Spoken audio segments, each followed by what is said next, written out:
in a venue where there's No, yeah, when you got 100+ people trying to play video games, a lot of body heat in one space, and for once, it's a good thing. Yeah. I mean, for once, though. I mean, Yeah, hopefully, yeah. you know, the codes kind of cover up a lot of the... Okay, so... Yeah. That'll be enough of that. We're going into our next game. So we've got Mega versus Milk. Ike versus Wario is not a matchup that you often see, or at least in this game. I mean, we actually have seen a little bit of representation from Ike earlier on in this tournament. X, right? Yes. However, seeing how things work out against Milk, who's known for being an incredibly patient Wario and a character that can be very frustrating to fight when there is patience backed against him. When you have a character that is able to charge up a move like Waft, there would be no reason not to play so patient, right? You're basically forcing your opponent to get a little angsty and go to you and try to press the button first. Meanwhile, Mega's just going to throw down right now as hard as he can. We're talking about patience the whole time. Just throw down the big hitboxes when you can. Ike is one of those characters that's very rewarding for a patient neutral, a good understanding of spacing, and when you want to just throw it out. As Milk is playing patient on the ledge, he's also leaving himself open to the fact that he doesn't have any stage control. He does have Bike to help him mix up his recovery options, but that does give Mega the entire stage to work with in that instance. And even though Mega does have a lot of capability of running around Final Destination with the bike and the fact that he already has good jumps alongside Wario, it's not really going to mean much because whenever they do go for trades or if Mega is able to get a stray hit here and there, Ike's going to be hitting a lot harder than Wario can offer without getting any stray combos. I mean, he is playing the patient game, so he does have Waft already. He doesn't have full charge Waft yet. But see, in that instance, with Rage, he could have been able to take Mega stock, but unfortunately, that patient game isn't going to pay off for him as he is going to lose his first stock of the set. Now, luckily enough, he does keep that Waft charge coming into the second stock, but it'll be a matter of if he can use it or not. Just keeping Mega at the ledge, getting plenty of damage, but it doesn't seem like it's going to make any difference to Mega. He's just going to get bonked by the bike and sit here using Aether. Yeah, Mega having to re-grab the stage there in the instance he's trying to run away from Waft at that point. Milk gets the downer, getting him off stage. Oh, stopping him in the middle of his up-E with the bike. Really smart resource usage from Milk. The fact that he hasn't bothered to use his Waft in an effort to save it as best as he can, but making the most out of the bike, and how awkward its hitbox can be, as well as the fact that it can extend hitboxes and combos like that. Yeah, he's going to try to close out the stock without having to use Waft, so that way he can save it for the second stock instead. And with that downer doing it, now we are almost at a dead even game between Mega and Milk. Sitting with only meager % on Milk, I can see a lot of this aerial in place for Mega. He wants to make sure that he stays aggressive, but without overextending, as Ike does not have a lot of room in this situation to extend with. He stopped jumping immediately after he got hit by the bike. He just stared at him and was like, why don't I just shield? He's going to do it to me like that? But it's not going to happen. Trying to get Nair, something going on, but it's going to be Mega who's getting a few very strong strings as we move to the opposite side of the stage. All starting from the back hit of Nair, too. He's trying to space him out. Despite Mega being able to assert himself in this neutral, things are very dangerous because Milk can make good use of Rage, especially within this lower threshold, because it's going to allow him to confirm into kills a lot easier. For the Waft confirms, not going to get anything with the bike. He's actually playing so patient. I don't know if he's just waiting for the right moment to use it, but I've already seen like 4 times where he was able to just pop the Waft right there.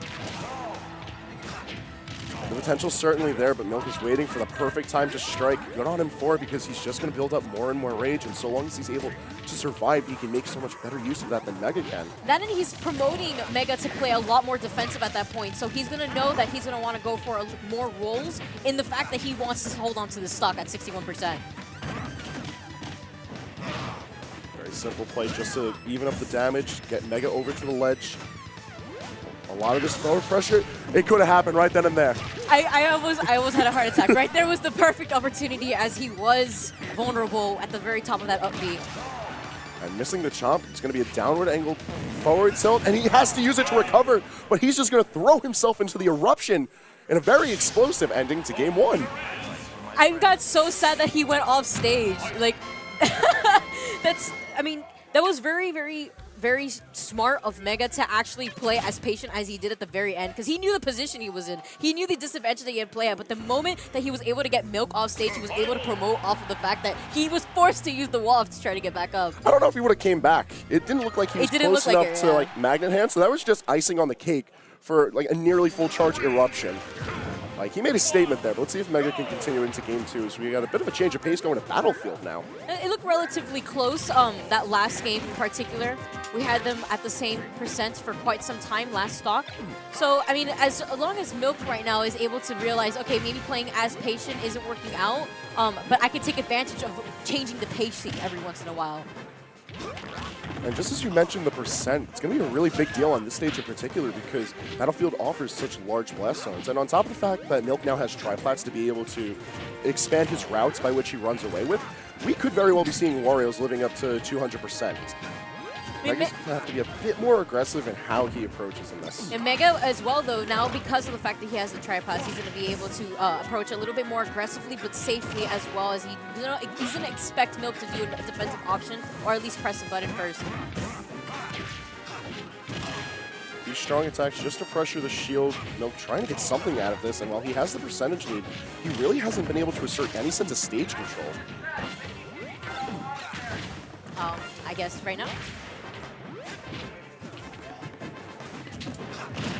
Mega is starting a lot of stage control right now, and if not for the percentages, you would think that it's him in the lead. Milk being very scared to approach, and whether it's that patience or having a bit of fear stricken into him from game 1, you can't really tell. I mean, the biggest difference that I'm seeing right now from this game to the last game is that both of these players are actually fighting for center stage now. It's not, let me stage by the ledge anymore. Mega's doing very well to hold that center stage, just trying to use his neutral as best as he can. Prior to this, he was committing lots of fair just because he wanted to keep his face to Wario. He didn't want to leave any exposed spot, but now he's just trying to keep all of this space in charge, and so it's letting him get this percentage lead. Yeah, Milk, instead of jumping, actually opted to fall with the air dodge instead. Now Milk sitting with full waft, not able to do anything with it yet as it's Mega in charge. Up air's not able to land, but a forward tilt's going to assert even further stage control. And Milk at that time actually was waiting for him to tech to use the waft, but unfortunately he didn't get it and instead ended up losing his stock first. And the quick draw going to be delaying his play at the ledge. Mega now sitting with a rather comfortable lead on this stage. And now he has no reason to approach at that point, so he could play the same patient game that Milk was trying to play with him. We've seen that Mega has been able to dance this dance with Milk. He's been remaining very patient and being rewarded because of it. Milk's going to have to change up his play in some way. And this ledge play and some very questionable inputs is going to be putting Mega down. Yeah, that totally was not on purpose. Quite unfortunate SD there, but he's going to try to shake it off. Milk does have 58% with Waft at the ready, so he's going to be playing as patient as we saw the last game, but realizing that Milk taking advantage of the command chomp. There's not going to be coming through yet. Mega's still able to build up a bit of damage. However, Milk's sitting in a pretty good position right now with these lower percentages, as we saw earlier. He's able to get these awkward hit confirms that kind of lead into a waft. Mega staying safely away from the ledge. He's still very prone to getting hit by that waft as Milk is building rage. Now my question for you is, do you think that Milk's going to be holding onto this waft for as long as he did in game 1? I don't know if he learned from the fact that in game 1, holding it for so long and not using it in the situations that you were able to bait out a tech roll or a tech in place. He saw that it didn't really work, so if he tends to hold on to it longer, but he uses the down air into Waft, confirmed, but unfortunately, it's not going to kill him. Mega is still alive with 69%. Almost getting a kill off the quick draw. Mega coming in and landing a forward air, fully asserting this stage control. And Milk possibly without resources, we could be seeing... That was a really good stall there. That was one thing that he was able to do compared to the last game. He was able to stall out his recovery option and make it back safely to the ledge, forcing Mega to use his neutral B way earlier. Milk certainly having adapted from game 1. However, it could be too little too late, as now these trades with Mega are becoming far more dangerous for Milk. And he's just going to throw out the forward smash. I respect it. I mean, you know, at this point, if Mega continuously jumps, he could have got an up smash, but instead answers with his very own move, taking the set over Milk.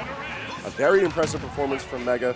Sort of channeling the other New York Ikes. Between Son and Waldo, always New York. Always New York. Always New York. And that was actually... You have him on loan. That was a really close set at the very end there. That actually could have been anyone's game, including when you kind of factor in Rage. But I believe I am going to be hopping off I the am set. too. We are definitely getting bullied. Yeah, okay. Yeah, we're going to get kicked off. Stay tuned, guys.